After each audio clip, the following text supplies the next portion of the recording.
Tama. Pwede na mag-100, tapos kahit yung mga, simula ka ng mga alas 10, pwede mo nang tanggalin. Para hindi naman tayo maging igloo. Ayun na. May progreso na.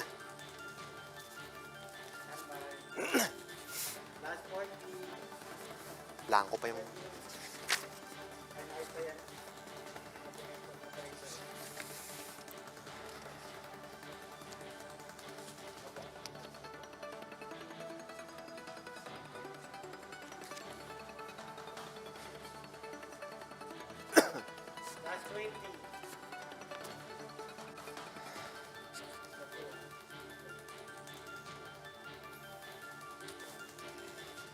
Last 10. 6,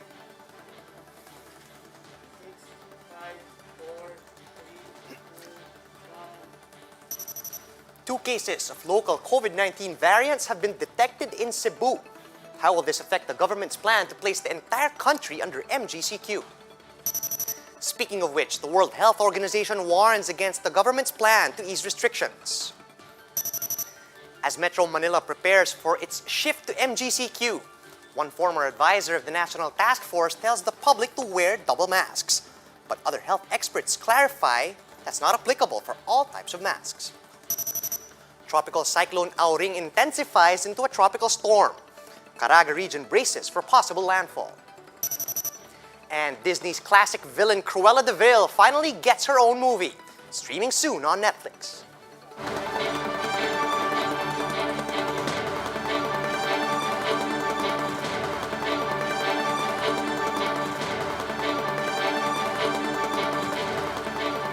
Fast, focused, and fearless. Here's everything you need to know as you jumpstart your day. I'm Charles Lejano.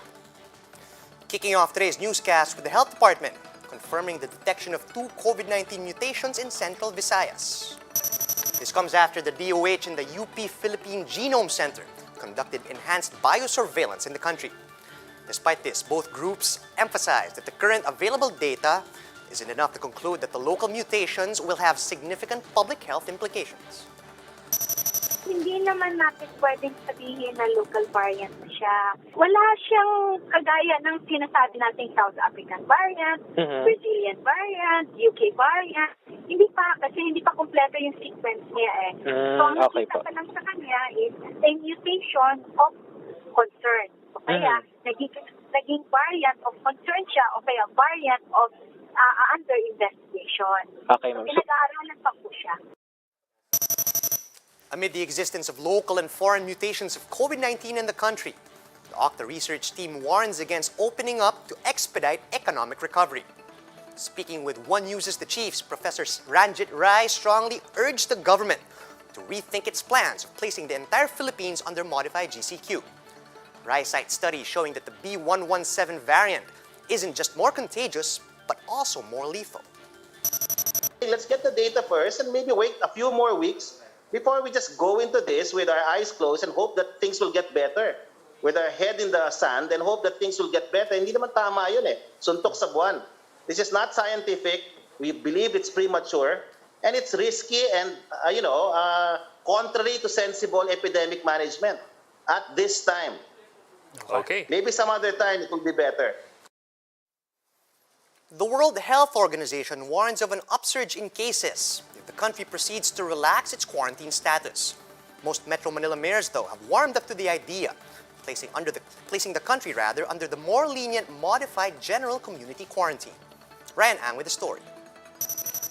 With a tight vote of 9-8, majority of Metro Manila mayors agreed with the recommendation to ease NCR status to MGCQ starting March. 13 also favored to allow those aged between 15 to 65 to go out. Na hanggat maaari ay kung ano yung palisiya ng isa, mapa-curfew, MGCQ, lahat, maaari ay lahat na lang. No? So uniform. MMDA Chairman Benhur Abalos says those who want to retain GCQ status are concerned of another lockdown should COVID-19 cases spike once again. You can't blame them, talagang medyo halos naubos na ho ang pera ng LGU and they can't afford na magkaroon ng another lockdown. The World Health Organization fears the same. Its country representative warns of an upsurge if there will be an overall easing instead of targeted measures. that situation is also complicated by the presence of so-called new variants. And I believe firmly that we still need to maintain these restrictions. But the MMDA clarifies local governments can still opt for localized lockdowns. Navota City Mayor Toby Tiangco voted to retain GCQ and the current age restriction of 18 to 65. At dahil sinasabi nung of the research na mukhang hindi pa safe para doon sa below 18, so yun ang naging basihan ng aking boto. In an interview with One News Agenda, Dr. Andrew Camposano of the Pediatric Infectious Disease Society of the Philippines is strongly advised against allowing minors to go out. Pag mataas pa rin po yung cases, tapos dadagdagan natin yung mga taong lumalabas, edi lalo po siyang tataas yung mga kaso sa atin. The League of Provincial Governors are ready to loosen restrictions, but they have yet to make a unified position. Pwede naman pong ilagay sa MGCQ lahat. Pero ang sabi ko nga po ay kunin yung approval ng local chief executive ng probinsya. But do Metro Manila residents agree that restrictions should be eased? Para makaahon naman tayo sa makabawi naman tayo para maayos na lahat ng trabaho. Makakapagtrabaho kami ng maayos, ma'am, kasi may mga street pa rin kami hindi nadadaanan, ma'am eh. Kailangan may vaccine muna tayo. Kasi the more na maraming tao, the more nakakalat. For News 5, Ryan Ang, We Are One News. Former MTF advisor Tony Leachon echoed the WHO's warning against easing quarantine protocols in the country. On 1PH sa Totoo Lang, Leachon said the move is still premature, especially because the timeline of the vaccination program remains uncertain. The palace earlier noted that Sinovac shots may not arrive in the country this month, as the brand has yet to secure an EUA. There's also no final arrival date yet for Pfizer and AstraZeneca shots. Leachon also noted that the tight vote of 9 to 8 among Metro Manila mayors for MGCQ is a sign that the move is somewhat forced. And ang hirap nun, pagka bigla ka nag-surge, tapos bigla kang hindi mo mapigil, tapos babalik ka sa mas mahigpit na quarantine. So parang ang naiisip ko lagi is calibrated and slow and gradual, but sure, at least dahan-dahan mong binababa. But as quarantine protocols are expected to ease anyway, Leachon recommends the use of double masks to compensate for the loss of social distancing. U.S. experts warned, however, that not all masks should be layered, noting that N95 masks should only be reserved for healthcare workers. The public is advised to use 3-ply surgical masks, or those with 2 or more layers of washable, breathable, and tightly woven fabric such as cotton. Here are the biggest stories from the dailies. The Philippine Star reports that the progress of vaccinations across the globe has been wildly uneven and unfair according to the UN. This as only 10 countries have cornered 75% of all COVID-19 vaccines, while around 130 have yet to receive a single dose. U.S. Secretary General Antonio Guterres is now calling for a global vaccination plan to fill the wide gap. This from Pangmasa, an OFW who completed 2 shots of the Sinopharm vaccine in the UAE, tested positive for the virus here in the Philippines. The health department explains that there's still a chance that people can get infected despite having received the shots. The agency also notes that the patient is asymptomatic. And the Interior Department ordered the PNP to arrest sellers of fake COVID-19 vaccines. Filipino Star ngayon reports that the agency wants security forces to monitor the country's ports to prevent the entry of counterfeit shots. Pasig City Mayor Vico Soto has also warned his constituents of fake vaccines being sold online. Tropical storm Aurin continues to intensify as it remains almost stationary over the West Philippine Sea. But while it has yet to reach land, it's already bringing strong winds over parts of Mindanao. That's why tropical cyclone wind signal number 1 is now raised over Davao Oriental, the eastern portion of Davao de Oro, the southeastern portion of Agusan del Sur, and the southern portion of Surigao del Sur. Areas under signal number 1 may experience strong winds of up to 60 kilometers per hour in at least 36 hours. This means light to medium structures may be damaged. To give us more updates on the tropical storm, we have on the line Chris Perez from the PAGASA Weather Forecasting Center. Chris, good morning. Could you tell us when Tropical Storm Aurin will make landfall? Good morning. So far, Tropical Storm Aurin is expected to make landfall over the Mindanao area this coming Sunday. Now, expect more areas to be included in the current list of areas with warning signal, as this particular weather disturbance expected to cross the Visayas Mindanao area beginning weekend until the next 2 days of next week. And at the moment, we have warning signal number 1 over Davao Oriental, the eastern portion of Davao de Oro, the southeastern portion of Agusan del Sur, and the southern portion of Surigao del Sur. Now, we are expecting both strong winds that may topple trees, electric posts, and inflict damages on houses made of light materials, and heavy rains that may cause flash floods, especially in low-lying areas, and landslides near the mountainous slopes. That's why we are reminding the general public, especially the residents of the Visayas and Mindanao area, to continue monitoring and coordinating with their local government and disaster risk reduction managers for possible precautionary measures. Right, Chris, thanks for that. But are we expecting Aurin to further intensify into a severe tropical storm or even a typhoon? Yes, we are not ruling out the possibility that Aurin may reach severe tropical storm category before it makes landfall over the Mindanao area.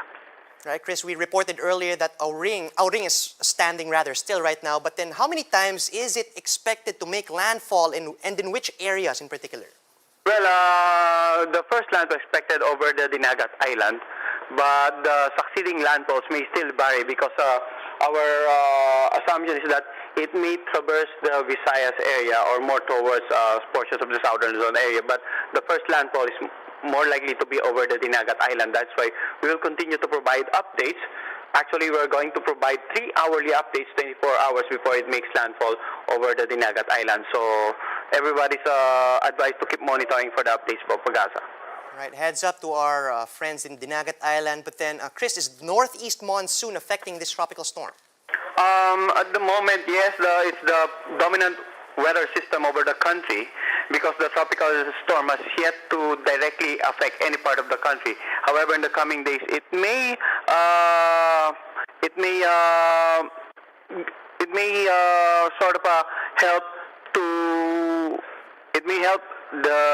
may not be favorable for this particular tropical storm. That is why we're not expecting Aurin to intensify further into a typhoon category, since one of the things that the northeast monsoon usually brings is the cold and dry air, which is not favorable for tropical cyclone intensification.